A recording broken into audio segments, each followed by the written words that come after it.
Hey guys, we're gonna do a Cloud9 versus Optic VOD review. I actually did not get to watch this VOD at all. I went home early after the TSMTL game, so I didn't get to see the game. So let's go watch this game, see how Cloud9 does versus Optic. Did you guys know Optic has the best early game in all of League of Legends? Or not all of League of Legends, all of LCS. Optic has the best early game in all of LCS, and I think a lot of that comes from Crown's laning and Meteos' batting. I think Crown and Meteos are actually a really good mid and jungle duo. It's rest of the team is pretty lackluster. One thing that's super interesting though is Optic banned Lucian, and they didn't ban Urgot, they banned Sylas instead of Urgot, and Cloud9 banned Cassiopeia.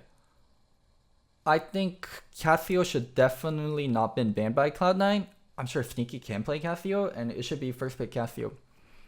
But nonetheless, Cloud9 was able to get Urgot, which is a good enough of a draft. Urgot first pick so worse. Worse. Urgot first pick all day, every day. Sion into Urgot. Sion is a really good pick into Urgot. You can enable your team for a team fight comp. Sion has a lot of counters, but Sion versus Urgot eliminates Sion having counters, and it's just a farm off lane, and you can be a good team fighter. Nocturne Zoe from Cloud9. Zoe, one of Niski's, I would say, best champions. Probably his best champion by far. And Nocturne is a little weird. Nocturne allows for the team to have engaged, but I'm not sure how much I'm feeling the Nocturne here. They could have taken anything else. They could have even taken Sivir early. I think that would have been fine. Izuru and Lucian are banned. So Ahri early here is kind of weird. Olaf enables Ahri for the mid 2v2. But you're picking Ahri in a teamfight comp. Because when you have a Urgot, or not a Urgot, my bad. When you have a Sion, you're a teamfight comp and not a 1-3-1 comp. And Ahri doesn't do the greatest in non-1-3-1 situation when she's kind of forced to teamfight. So we'll see how things go. Kalista ban. Arrow did play some Kalista, and other regions are picking Kalista. It looks like Kalista is viable and good of a pick, so people are contesting it. Optic banning Prom, and C9 banning All-Star. If they have to blind AD, I think it should be Sivir. Oh, I don't like the Ornn pick here because this is the Ornn support for sure, because you're not gonna put Ornn top and Sion support. So they're basically showing an Ornn support. I don't think this was a really good thing for them to do. Let's see what C9 takes, but Ornn blind like this isn't the best thing in the world. Oh, they're gonna do Xayah Rakan? Yeah, Xayah Rakan. Xayah really good into Olaf, really good into Sion, really good into Ornn, because they have like very big, slow moving ults. Kai'Sa here. Ahri pick really stands out. Almost a whole team fight, almost a whole comp screams team fight, but the Ahri pick alone is not screaming team fight. So you're the one pick that's not actually about the team fight. On the other hand, for Cloud9, they have a cohesive die comp. This Nocturne pick makes so much more sense now that they have Rakan. Nocturne always needs a die buddy for things to be easier, and Rakan is a great die buddy. C9 did a really good job of pivoting at the end and completing a nice, good dive-heavy teamfight comp, where Optic also has a teamfight comp, but the Ahri pick is sticking out like a sore thumb.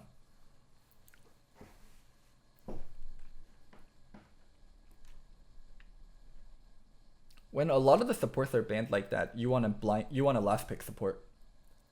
Who would have been a better pick? I think you blind AD and you last pick support. I think that would have been the best thing. Blind AD, if they pick Rakan, take Leona. At a certain point, we can just say Dokla is the problem. I think Arrow and Big are also problematic, and their mid game is also shitty. I'm not sure how much of that just comes from Dokla.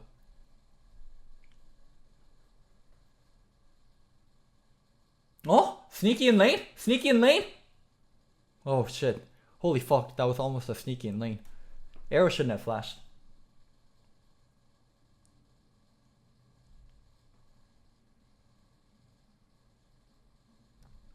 W is fine.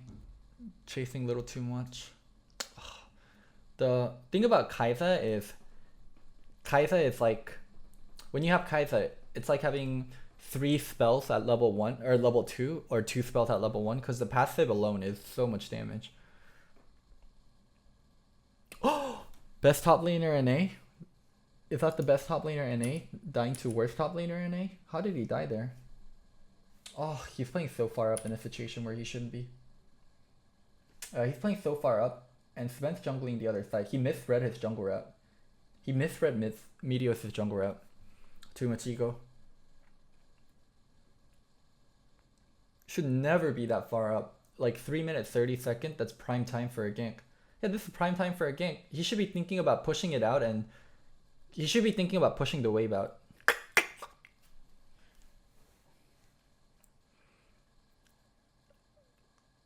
Oh, yeah, this is not going to work as a 2-man. It had to be a 3-man.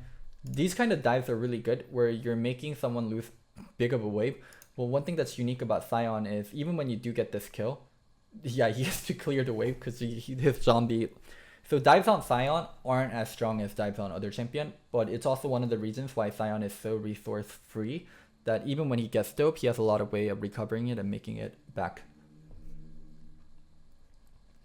This game is gonna end in a Ornn dying like this. I think there's a lot of things that are important about the current game state, but one thing that I state a lot that I feel like a lot of teams don't recognize is engaging first in a game and having very clear ways and clear tools to engage.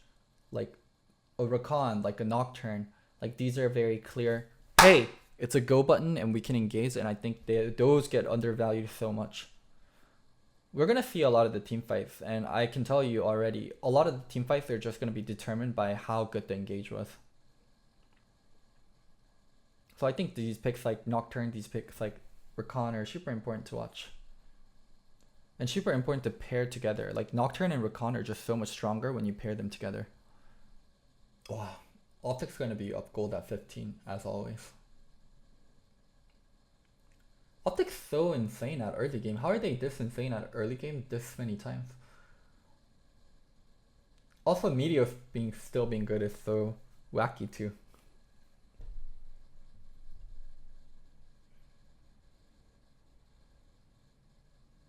I feel like Meteos can be a really casual player time to time and really hard to work with, but no one can deny how good he is. Meteos is those kind of players where I feel like if he had a little bit better attitude, he could easily still be on a top team.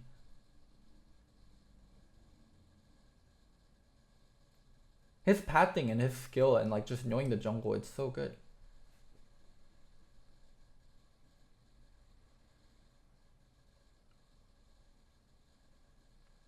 Crown deserves a better team.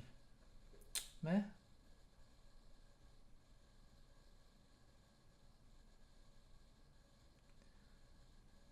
I think if Meteos is Xmithy with the ego.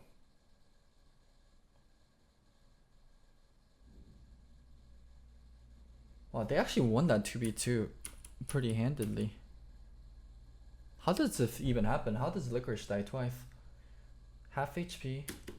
Oh, you get Sion ulted, so this kind of situation should never be happening. He gets directly Sion ulted. Meteos is channeling Predator, and he's just gonna get one shot by Predator and chase down, and then Nocturne in an awkward spot afterwards. And luckily Joey was able to come. If Crown matched this roam, then they could get potentially 2 for 0-2. Licorice and Svenskaren actually lost 2v2 to Dokla and Meteos. I feel like a lot of that is just Meteos kinking Licorice at such good time.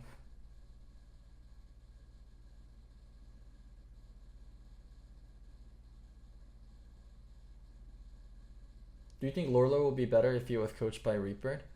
No, Lorlo's really stubborn in terms of his carry performance, and I think that deters him a lot. I think Reaper might be able to help him, but a lot of Lorlo's deficits comes from his own stubbornness. Wow, this Optic lineup,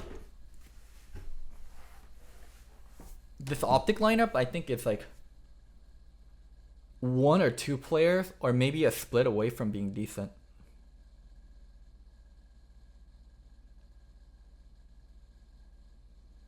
Optic with like Asta and an import top. Wow, Optic's actually so close to being decent. Their early game is so good versus actual good teams. They're actually so close to being good. Like, because early game is one of the hardest things to get down. And if you're always playing from a lead, it's so much easier to play mid game. And Optic has consistently a lead, and Optic is a team that's always ahead.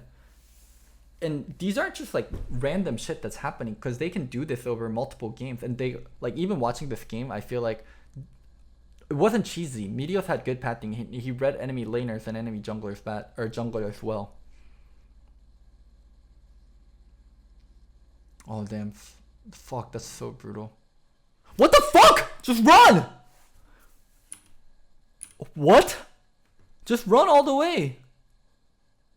Run! Run! He stopped running and he went back into fight.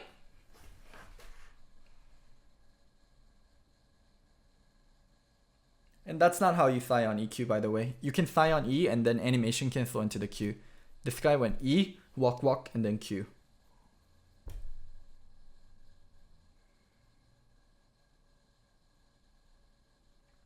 Who would you get for top lane if you were Optic coach? I would get Flame, but that's one, because I know I could work with Flame, and two, I think Flame is decent. I think there's other tops you can get, but Flame is the one that's available, and that's also good right now.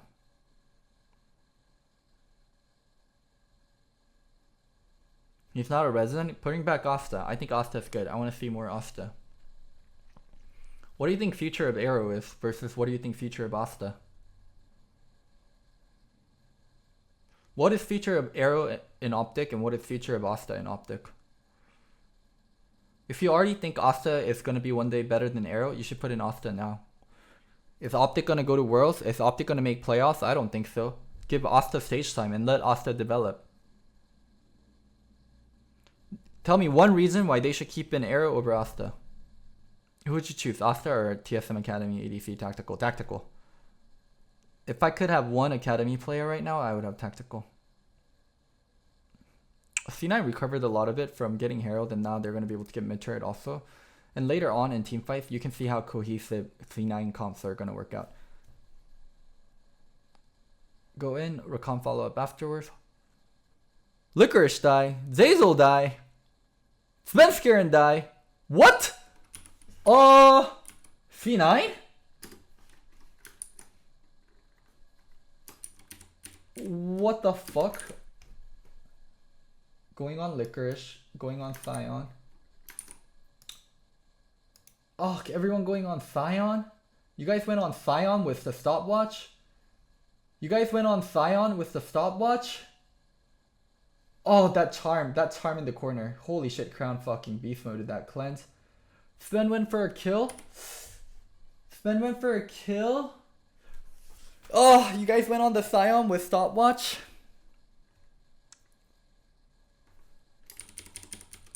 C9, I talk well of you guys. And you guys betray me by going on with the Scion with the stopwatch? Yeah, Crown fucking played the hell out of Zazel there, getting that charm. They went on Scion with the stopwatch. Crown going back in. Charmed. Oh. You went on the Scion with the stopwatch. I use shift up and shift, or I use shift comma and shift period to change speed. Yeah, impact is a resident.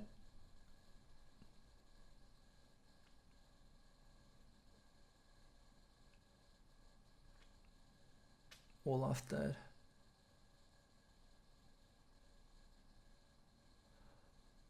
Oh man, these games are so bad. They're just picking. What the fuck was Optic doing? Why are they getting picked off there? So they're trying to make the pick, and then Rakan went on Ahri. Arrow not without cleanse. Wait, how did Meteos die also? This was just badly played. Okay, they went on Ahri, and then Meteos is left over. And then he gets killed. And then Dokla teleports in. Dokla dies. Oh my god. Wow. This is Optic gaming. This is Optic Gaming.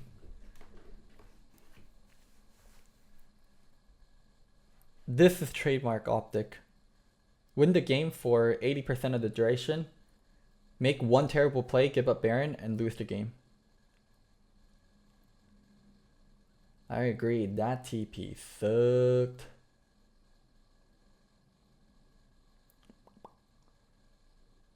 God damn. Optic is special. Damn, they went for this fight. They went for this catch. Imagine if they don't go for this catch. Imagine they wait for Sion to push out. What does Optic need to do to fix that? They need to be like, holy shit, we don't make plays like this. What is the next thing that we need to be doing? Okay. Think of when you make mistakes or when you do bad decisions in life. It's when you forget what you should be doing. Like if you know that you should be doing homework, then you'll do homework instead of goofing off or doing something else. It's when you don't know what you should be doing. I feel like that's where you make the most mistakes, or that's where you waste most of your time. I think it's not clear for Optic what their next objective is and what they need to be doing, and that's why they're making such a big mistake. Dude, top lane is actually so important in the meta right now. I think a lot of teams are suffering because of their top and their shot calling. Damn, is this how this game ends? 5 minutes ago, I was like, okay, if the game plays out like this, Optic's gonna win. Like, not even 5 minutes ago, 3 minutes ago, this game changed like that. Like that. One bad call from Optic and sayonara. Yikes, but the level and the quality of that bad call was so intensely bad. There's like bad calls, and then there's like yikety yikers. There's bad calls, and there's what the fuck am I doing with my life call, and that was a what the fuck am I doing with my life call. Damn, that's it for VOD reviews.